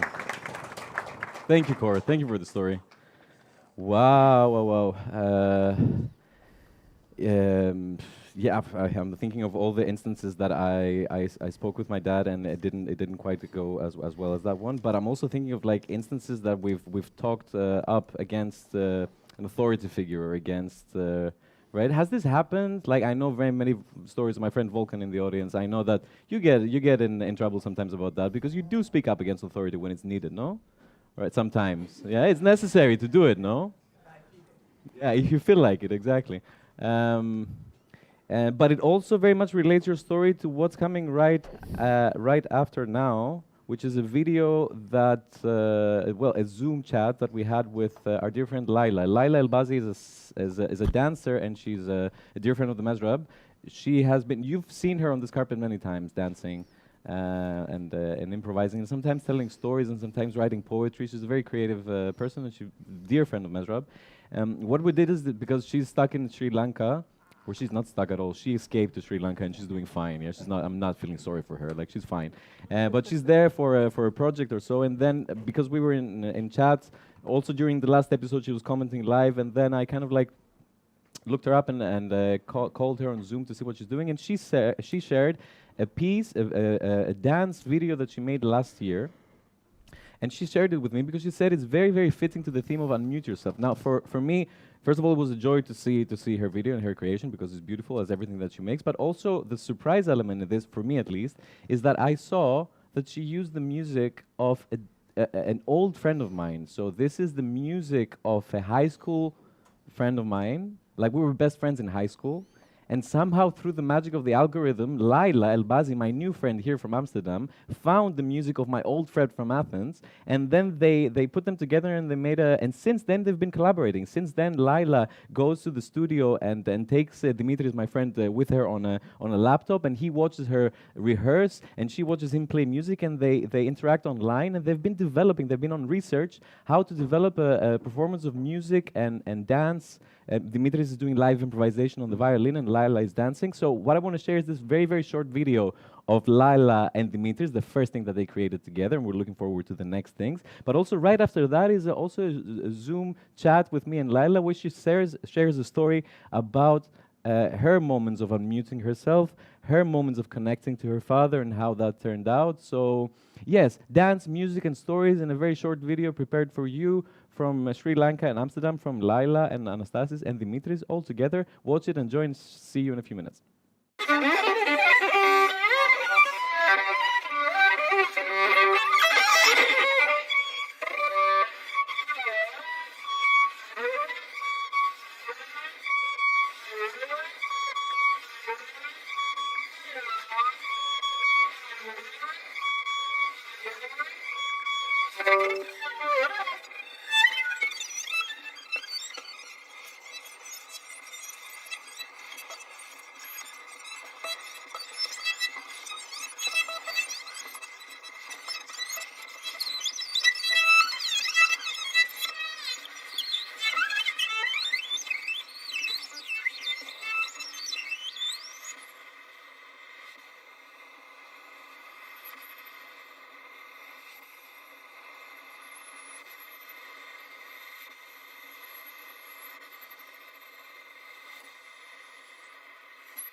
Hello. Layla! Again. Hello! How are you doing? Good. Oh God, I haven't seen you in like See forever. you. I How have you been? know. Life has Sri changed. Layla, what's happening? Did you say Sri Laila? Yeah, it's Sri Layla. It's your new nickname. You've stayed that long in Sri Lanka. I mean, maybe it's not awkward, but it is quite fascinating that I would also have, like, I thought about it this week, that I had a lot of conversations with my high school teachers. And that, like, because the thing is, I love to engage with people. And even though I'm the student and that's the teacher and I'm younger, and for me, that was not, maybe that's the Moroccan Islam upbringing of my dad upbringing. Because you never put someone above or someone below. So you just can have a conversation with anyone. You can have a conversation with the queen. My dad would say, even the queen goes to the toilet, right? So yeah. And so I would have these conversations with my teachers. I remember one teacher, I saw them flirting sometimes, but I also knew that he had a wife and that he had just had a child also, the male teacher. So at one point, I was also just after class, I was like in the hallway or something. I was like, so how's it going with your wife? Anyway, I remember having these, and that's quite awkward for a student, actually. If I think of it. I have actually not shared this with people, but now I realize that might be an awkward conversation. How's it going with your wife? Happy with your new child? Yeah. Does she know about the... Actually, the end of this conversation, I will not tell the details, but the end of this conversation was that he said, because it was high school, right? So he said, well, maybe you should study becoming a social worker. Social worker. Maatschappelijk werkster. Mm-hmm. He said, like, maybe you should do that. I think he actually sincerely meant that. Like, maybe you should. He could have told you, maybe you should mind your own business, Layla. How about that? Okay, so one memory that now pops up is that it's so hard to confront someone, right? So you'd rather shush yourself. You'd rather let go of that moment. And it's even more difficult to confront someone that is not your age, but let's say someone like your father, right? So I think I was 15, 16, and I had so much that I wanted to tell him, certain things that I felt that he could have done in a better way. And a lot of things where he actually had hurt me with. Funny that I think of it because it's actually Father's Day today. And so what I did in the end is that I wrote 4 pages of a letter, and I put it under his pillow. And I was sweating like crazy because I'd never, like, I will not expose him, like I will not tell all the things that happened. But for me as a child, it was so heavy to carry, and I was so angry. But of course, I loved him dearly, and I didn't want to lose him either. But I felt he needed to know this. So I wrote this letter, I put it under his pillow, and then I fled to my mom's house, who lived at that point in another place. And I was so scared, actually. But what happened in the end is that he read it and he called me, and we had a 2-hour phone call that we had never had, even in real life, never had such a long conversation, long and honest conversation. He thanked me for being open, and he said from that point on, let's try and stay open. Wow. Yeah. There were moments that I thought, do I now again have to take the initiative? And where I also got hurt a few times again, and actually only when I left the house myself. So when I went to study, then I felt he was really coming to me much more. So in the end, it was also time, I guess. But maybe I dropped a little seed, who knows? I'd like to think that. And Thank you, Laila. Thank you for sharing this. Yes, planting little seeds. This is what we do, yeah? Joseph, dear, we are almost closing the show. Like, we're almost there. Like, no one is sad about this fact. Like, we're almost at the end of the show. Yeah. That's fine. So we're almost at the end of the show, but it's not just the end of this hour and a half of stories and music. It's the end of a period of time. It's the end of 15-month period of time that we've been here. Like, I remember you being here on the first Friday that we were closed. We had to close and we had to cancel the night. And you were here with me, Sahand, Carl, Irina, and you were like, okay, what do we do? Yeah. Okay, let's go live. Let's do it. I will read the comments and I will bring people, right? Yeah. And we started with a phone.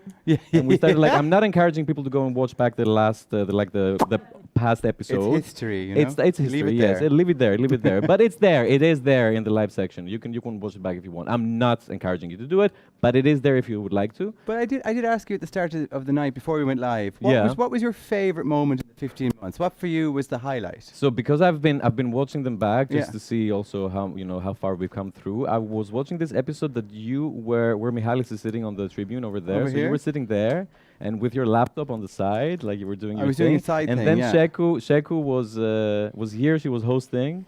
And I remember that the first 5 minutes, which is also a very common thing when Sheku is performing, the sound was gone, like completely gone. So you had Sheku for the first 5 minutes of the show literally miming. Yeah. Like, welcome everyone, it's going to be a great show, we have stories, we have music, but everything in pantomime. It was so that was by far my favorite moment of the show, because I was not in it, and she was going through the difficulty. But after I asked you that, I went around subtly asking lots of people what was their highlight of the 15 months, and unanimously everyone has said you were their highlight. Oh, that's so can we have a round of applause for Anastasis? That is so cute. That is so cute. Thank you so much. Yeah. That is beautiful. Thank you so much. Okay, well, can I say then, I'm not in response to that, but can I say that my favorite thing is the fact that this actually happened. Yeah. Like the fact that that we kept doing it, right? Because we didn't really start live streaming 15 months ago because we thought we were amazing at live streaming, right? We didn't start, definitely not by the reactions. Okay, so we didn't start because we thought, we're so great with cameras and equipment and technology, and this is what we've been dreaming of, to make live shows on camera. Not at all. But we started with this dream of staying connected, of not losing the connection, of keeping active, each of us got involved for different reasons, but we did get involved. And the fact that 20 people, maybe if I count all the people that have joined the team and left, and all the storytellers that have come to share stories, and all the musicians we had here, dozens and dozens of people, but there is a steady team of 15, 20 people that has been working their asses off for the past year and a half, and have been learning new skills, and have been developing, have created an amazing team. And so for me, the gain of this difficult year, of this challenging year, the gain is that this group of people stayed here and created something together, and this bond, this experience cannot be taken away from us. So this year took many things away from us, but it gave us the chance to give something to ourselves. And this, for me, is a great gift. So I want to thank everyone in the room and everyone who has been here for the past year and a half and helping this live, even people who are not here with us tonight, who have left for different projects in different countries, but somehow they've been here, they've been part of this, and I will give them all my love from my heart and a warm round of applause. I want to invite, can I invite all the people from the crew to come to the stage for a second, just for you to see them? Is that possible? Can we have Sarah in, and Alexis, come on in, and Oliver in, Rafa, come on in, Anas, come in, Raul, Noah, come in, Alborz, come in, Philip, come in, Ira, you too, come in, everyone. This is just part of the amazing team. This is just a part of the amazing team that has made this possible. Give them a warm round of applause. These are the people that have, with literally their blood and their sweat and their tears, they have been making this show possible. So, thank you all for being here. Thank you for making this possible. Love you all. Now get off stage. Enough. Cut it. Enough. Okay, back to work. This is Mezrab. Yeah, we're not playing here. Okay, good. No, you're all amazing, and thank you for being here, and thank you for doing this. We have one more story left. Yes. And we have one more song left. Okay. Shall we go into the story first? Sure. Yeah? Yes. Yeah? Yeah.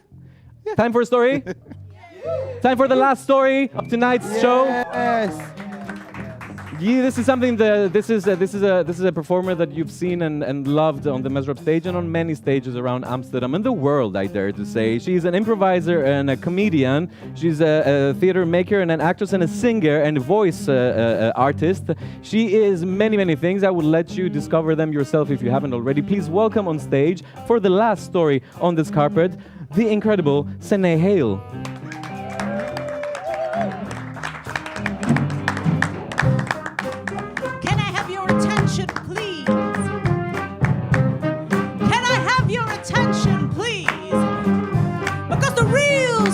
Just stood up. I mean, the real Sine just stood up.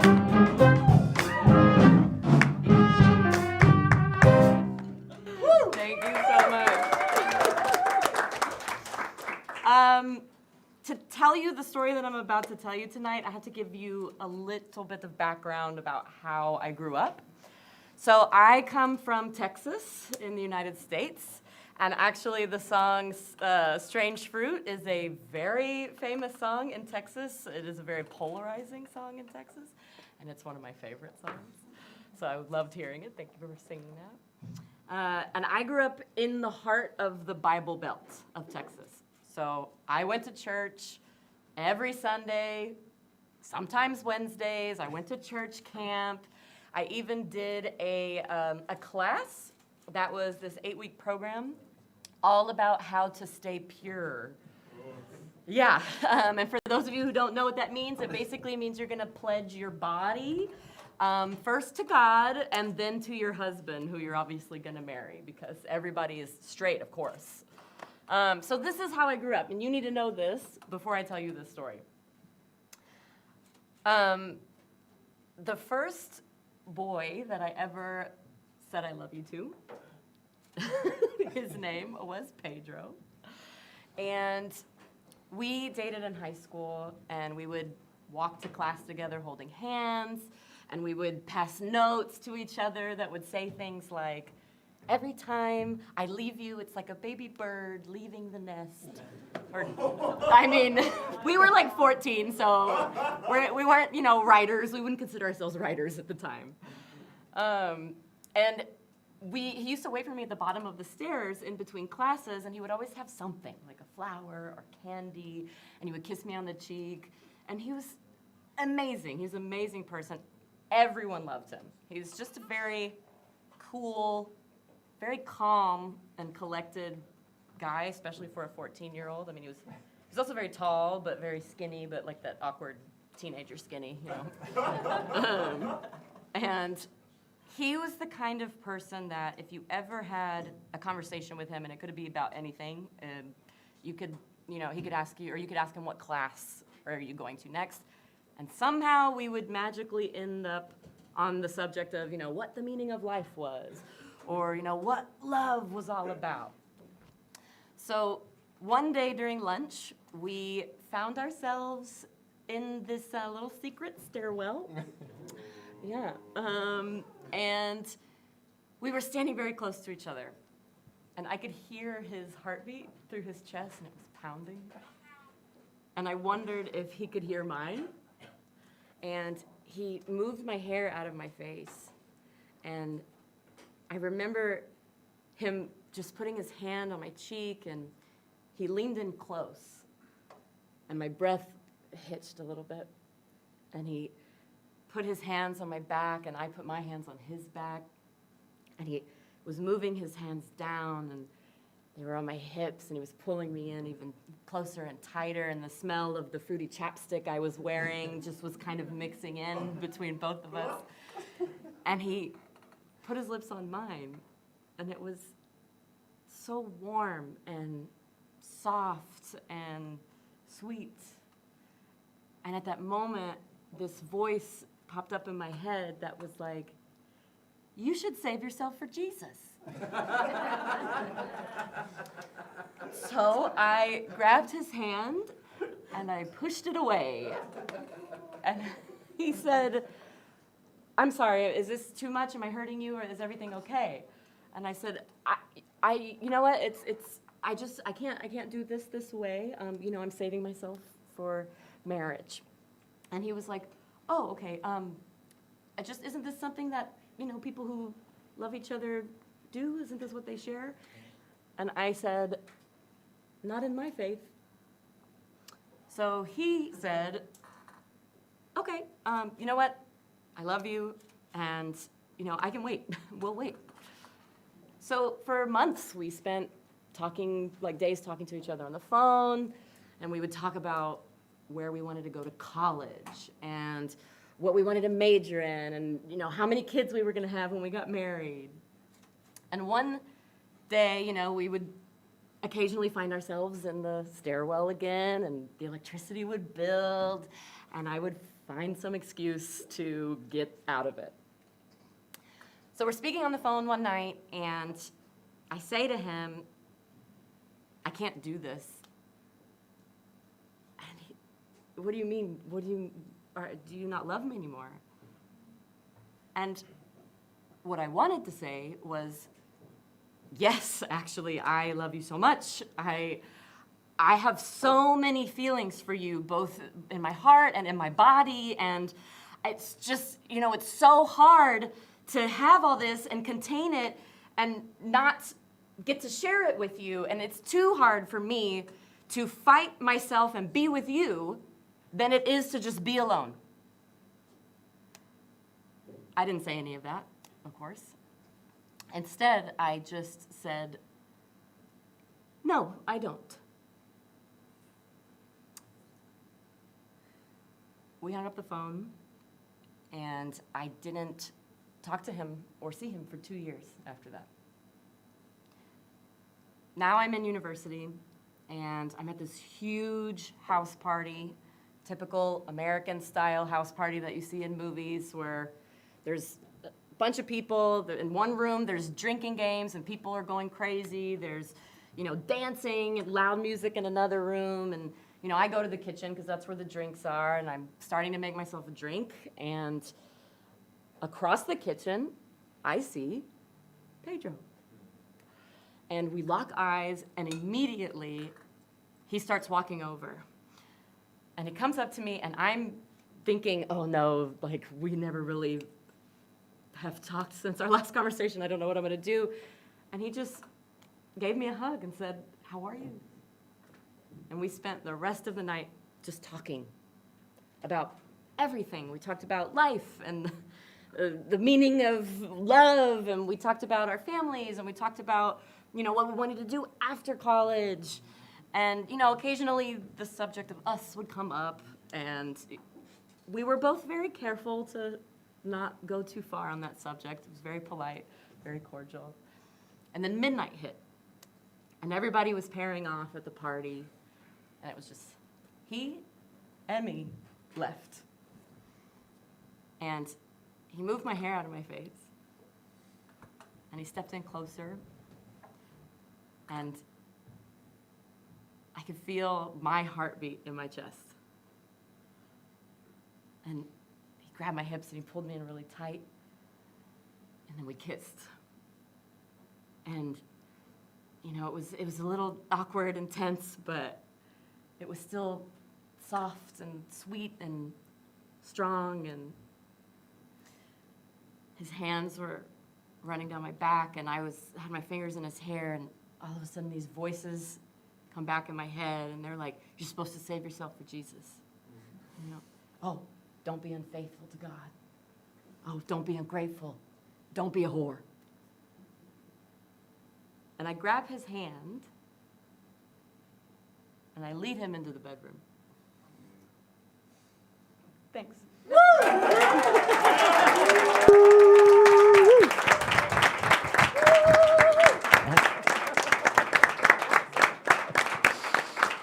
Yes! Yes! Fuck yeah. Unmute yourselves. Oh my god, this was a part of a bigger thing, right? This was a part of a show. Yeah.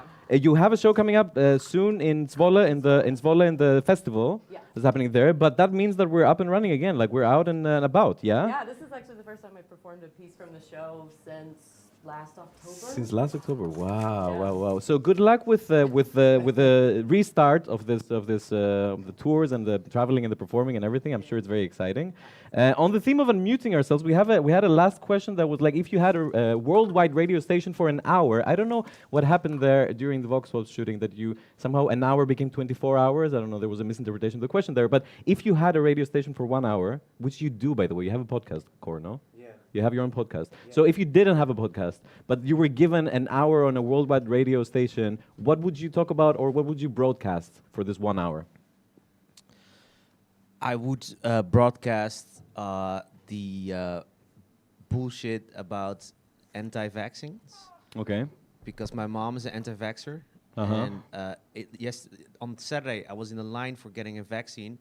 And then my mom was still sending me videos about anti-vaccines.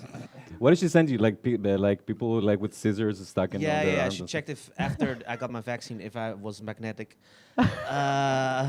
So I would spend. I would my say you hour are on that. magnetic, or even before the vaccine. Oh, magnetic personality. Oh, sassy. Yes. But I would devote it to that, I guess, for that hour. Okay. So we can all get vaccinated and we can go back to normal. Right. Okay. Yeah. Okay. Right. And yeah, that's highly disputable. But anyway, back to normal. What would you broadcast? What would you talk about for an hour? History. I'm sure it would be something from history, but I have no idea. No? The only thing that I could think of was my favorite album of all time, which is In the Airplane Over the Sea, which is like 45 minutes. Wait, Georgi knows this album? Yeah, it's the best album in the world. So. Which is, say it again? In the Airplane Over the Sea by Neutral Milk Hotel. Over the Sea. It's really like, when I listened to it the first time, I cried. And it's beautiful. So that's what you want to do to the world. Like for the next 45 minutes, you all cry. Thing that I could think of, all to be of honest. Yeah, just all at once. What would you broadcast for an hour, Shaku? It's very easy. Yeah. I would broadcast Sene's stories, Abriel's music and stories, and Yinske's singing. Yeah, Very Yinske, Abriel, and Sene for a full hour. Then that would not be even enough. Yeah, that would not even be enough. Volkan, what would you broadcast for 1 full hour on a worldwide radio station? You can just play music, yes, but what music would you play? Reggae music for an hour, chill, down for that. Philip, what would you broadcast? I would broadcast the importance of donating to local art. Come here. Get the donation jar with you, This is not going to be an hour, Philip, but it will be 35 seconds. That's how long you have, Philip. 35 seconds of explaining to you why donating to the Mezrab is very, very, very, very important. So, Mezrab. This place doesn't pay me. I do this on my own free will. And if you're a kind Samaritan like I am, you can also do your part by donating to the link that is over here? Here? Over there? The other way. Yeah. Here? Yeah. So if you scan the QR code, you can donate to Mezrab and help us keep this going. Unfortunately, this is the last night of the Mez stream, but we'll continue with the live shows, and we can continue with your due support. So please donate with the QR code that is here. Indeed, indeed. This is a place where people come and share their stories and their music because they just love sharing stories and music. This is not a place where we come. None of the people who work behind the bar or sharing stories or sharing music are doing this to get paid. We're doing this because we love to have a place where we can all share. And people who are here also are coming they don't pay a ticket or they don't come here to like appreciate high art after they've paid a high, amount for their ticket. They just walk in and take their seat, and that's the whole deal about this place. Like you just walk in and listen to stories, or if you have a story to share, you share a story. This carpet is open every Wednesday, open stage at Mezrab.nl if you want to share a story. That's for you. I know you want to sign up for the next open stage night, so that's your opportunity. Open stage at Mezrab.nl. Go for it. So you can support Mezrab by sharing stories. You can support Mezrab by becoming a member of the volunteer team. As we saw, the volunteers have many different talents, and they're all very willing to share them, to bring them into the Mezrab, and that's amazing. Or you can indeed scan the QR code or go to one of the Mezrab.nl/mezations or Mezrab.nl. In general, you will find the donation link there. Worldwide radio station, last answer from you. Nothing? Last answer from Mustafa. Oh, you said it on the video. Last answer from... What is your name, sir? No, the guy next to you. Steve, what would you broadcast for an hour if you had a worldwide radio station? You haven't thought of it. You had an hour and a half to think about it. Like, Steve, we've been here, no worries. Albors has one. Albors has one? Where is he? He wrote it in the comments. What did he say? He would broadcast the singing of his mother and the stories of his father translated. Absolutely. The stories of his father and the singing of his mother, they're already online, and we can find them and put them in the comments so that people can already start broadcasting them for the next hours. And Abriel will close with a comment and tell us that she would broadcast her own solos. No, people who are muted. I have the fortune of being able to tell my story and play my music, but there are a lot of protest singers and people telling their stories all over the world who get taken off of Instagram and taken off of Facebook. And so if no one could put me on mute, I would tell their stories on a more serious note. That's a very important point as well, that we are privileged enough because we have a Mezrab carpet that is hosting us, that is welcoming us. So we have a group of friends that all of them are super creative, and they're encouraging us, and they're bringing all of their creativity in many different forms. So we are unmuting ourselves. We are unmuted, right? But there are so many people who are on mute, and they don't have this option. So using our privilege and our unmuted lovely stage is also to the benefit of the people who don't have that. So thank you for reminding us this. Now, I know that we lied to you last time we said about like Eric is leaving and is not going to be, but he's here. And not only he's here, he wrote another song on the theme of this episode. For those of you who haven't met Eric before, here's the beautiful gentleman here on the middle of the stage. And he's been composing songs on the theme of each episode. So for the past like 5-6 episodes, you've been composing a song on every theme. And even though you've been away for a tour for the last month or so, you came back yesterday with a song that is on the theme, and I think it's very fitting to close with a song. What do you say, Joseph? Absolutely. Do you have any good nights and any thank you and anything that we want to say to our online audience before we leave them with a song? Yeah, they have a couple of comments, and my own response to Cora's comment about anti-vaxxers. Mhm. I'm like Mr. Nice Guy and Mr. People Pleaser, and I always try not to disagree with people, right? Which is terrible. I'm an adult. I should have an opinion.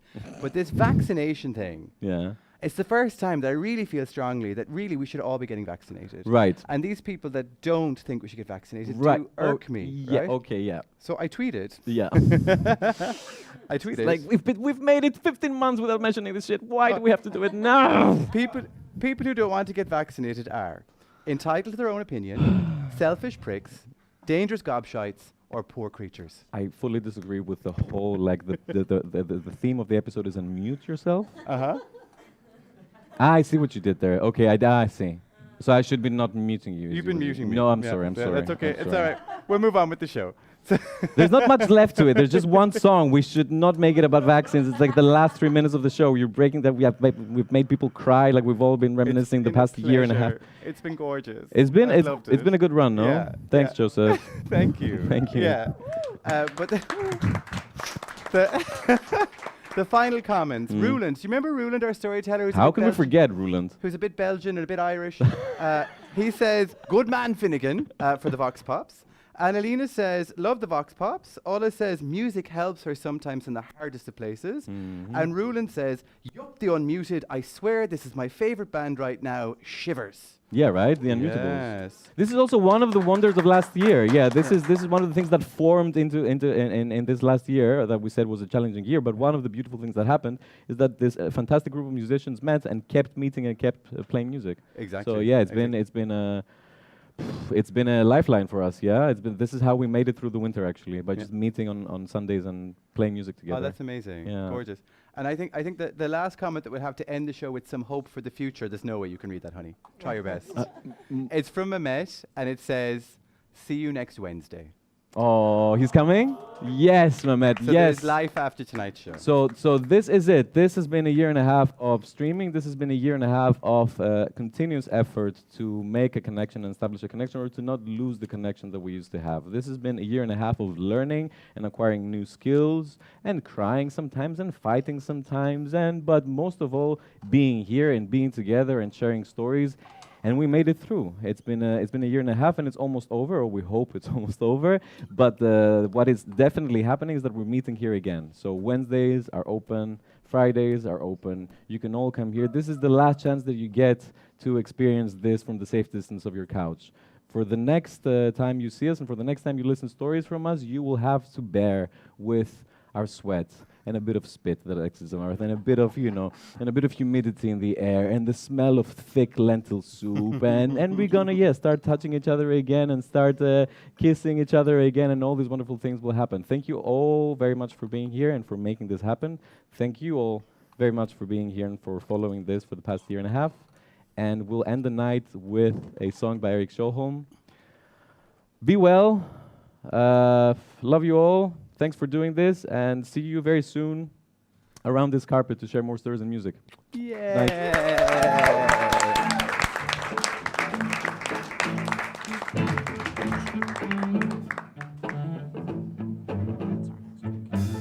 From east to west, we heard the quest, a distant call from a concert hall, an empty stage, dreaming of a band.